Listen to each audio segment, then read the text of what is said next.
Social মিডিয়ার ভিতরে dos and don'ts কে ডিফাইন করা হয়েছে। পোস্টার কি একবারে থাকবে না? পোস্টার আমরা রাখছি না। জি, আজকে আমাদের কমিশনের সপ্তম সভা অনুষ্ঠিত হলো। এই সভায় আমাদের আলোচ্যসূচিতে ছিল রাজনৈতিক দল এবং প্রার্থীর আচরণ বিধিমালা চূড়ান্তকরণ, যেটা রাজনৈতিক দল ও প্রার্থীর আচরণ বিধিমালা 2025 হিসাবে পরিগণিত হবে, এবং আরেকটি বিষয় ছিল জাতীয় সংসদের সংসদীয় আসনের সীমানা নির্ধারণ সংক্রান্ত আলোচনা। আমরা প্রথম এজেন্ডাটা সম্পন্ন করতে পেরেছি সময়ের অভাবে, এবং আমাদের জিআইএস এর কিছু উপাত্ত এখনো বাকি আছে বিধায় সংসদীয় আসনের সীমানা নির্ধারণী বিষয়ক আলোচনাটা আজকে আর আমরা এগিয়ে নিয়ে নাই। আমরা আশা করছি আগামী সপ্তাহে শেষ নাগাদ সংসদীয় আসনের এটা সম্পন্ন হবে। আজকের মূল আলোচনাটা হয়েছে রাজনৈতিক দল এবং প্রার্থীর আচরণবিধি সংক্রান্ত। আপনারা প্রশ্ন, আমি জানি এটা কি হয়েছে, উল্লেখযোগ্য জানতে চাইবেন। আমি বলতে পারি যে এখানে উল্লেখযোগ্য যে বিষয়গুলো এসছে নতুন ভাবে, প্রথমত হচ্ছে গুরুতর অপরাধের ক্ষেত্রে আরপিওর ধারা 91 যেটা আছে প্রার্থিতা বাতিল করার, এটা ইতোপূর্বে আচরণবিধিতে সন্নিবেশিত ছিল না, এটাকে সন্নিবেশ করা হচ্ছে। দ্বিতীয়ত হচ্ছে বিল বোর্ডের ব্যবহার অতীতে ছিল না, এটাকে ইন করা হচ্ছে। পোস্টার ব্যবহার বাদ করার ব্যাপারে যেটা সংস্কার কমিশনেরও একটা প্রস্তাব ছিল, আমরাও একমত হয়েছি, আমরা পোস্টার ব্যবহার বাদ দেওয়ার ব্যাপারে সম্মত হয়েছি। ব্যানার, ফেস্টুন, প্রতিদ্বন্দ্বী প্রার্থী ইত্যাদিগুলোকে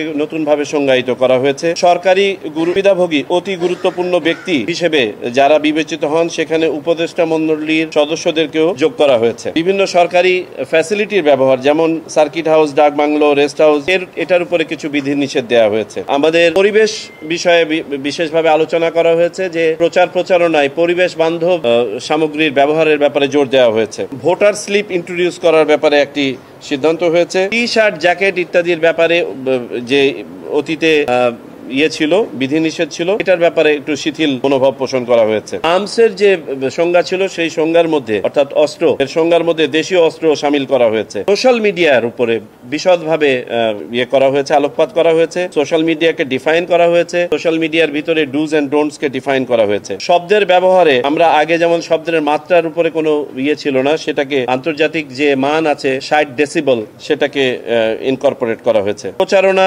3 সপ্তাহ থাকবে। শিক্ষা প্রতিষ্ঠানে যে সকল প্রার্থী সভাপতি বা সদস্য হিসেবে পরিচালনা পর্ষদে থাকবেন বা মনোনীত হয়েছেন, সিদ্ধান্ত হয়েছে তাদেরকে প্রার্থিতা চূড়ান্ত হওয়ার পরে সেখান থেকে পদত্যাগ করতে হবে।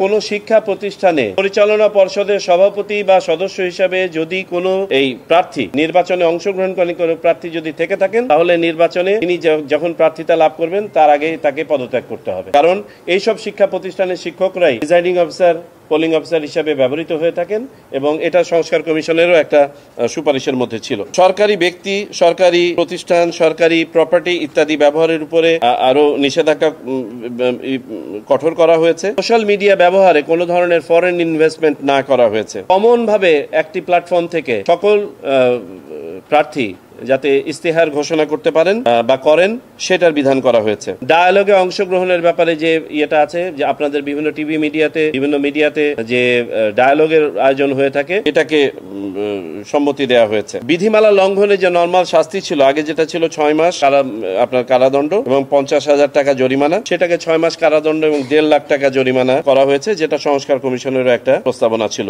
আর অঙ্গীকারনামা নতুন ভাবে সংযোজিত করা হয়েছে এই বিধিমালা মেনে চলার ব্যাপারে। এটাই দল এবং প্রার্থী উভয়। আচরণ বিধিমালার খসড়া চূড়ান্ত হলো, তবে মনে রাখতে হবে যে আচরণ বিধিমালার অনেকগুলো পরিবর্তন বা সংশোধন এটা আরপিওর উপরে নির্ভরশীল। সুতরাং বর্তমানে যে এটা চূড়ান্ত হলে এটা প্রকাশিত হয়ে যাবে আমাদের ওয়েবসাইটে, উপরে লেখা থাকবে আরপিও সংশোধন সাপেক্ষে। আমি তো বলে দিলাম সাপেক্ষে, এটা হতেই পারে, কারণ আমাদের কিছু জিনিস অবহিতকরণ প্রয়োজন, এবং এটার সাথে আবার মতামতের বিষয় আছে, অনেকে পক্ষে বিপক্ষে এটা নিয়ে আলোচনা হবে। আমরা চাই সেই আলোচনাগুলো হোক। পোস্টার কি একবারে থাকবে না? পোস্টার আমরা রাখছি না। জি, ব্যানার আছে, ফেস্টুন আছে, বিলবোর্ড নতুন ভাবে অ্যাড হয়েছে, সোশ্যাল মিডিয়া আছে, লিফলেট আছে, হ্যান্ডবিল আছে, এগুলো সব আছে, শুধু পোস্টার নাই। আপনারা পুরাটা যখন দেখবেন, দেখলে বুঝতে পারবেন এখানে dos and don't social media দেয়া আছে। এই যে বিলবোর্ড বা ইয়েতে ছবি লাগানোর বিষয় কি আছে? দলীয় প্রধান এবং প্রার্থীর বাইরে অন্য কারো ছবি দেওয়া যাবে? অতীতের যে বিধান ছিল, বিধানের কোনো পরিবর্তন করা হয় নাই। শুধুমাত্র ডিজিটাল বিল বোর্ডে, যেহেতু এটা ডিজিটাল, সেখানে হয়তো বা কালারের উপর আমরা নিয়ন্ত্রণটা রাখতে পারবো না, বাকি সবখানে সাদা কালোর যে বিধান ছিল সেটা থাকবে। দল এবং প্রার্থী উভয় একটা হলফনামা দিবে যে এই যে আচরণবিধি, এই আচরণবিধি তারা মেনে চলবেন।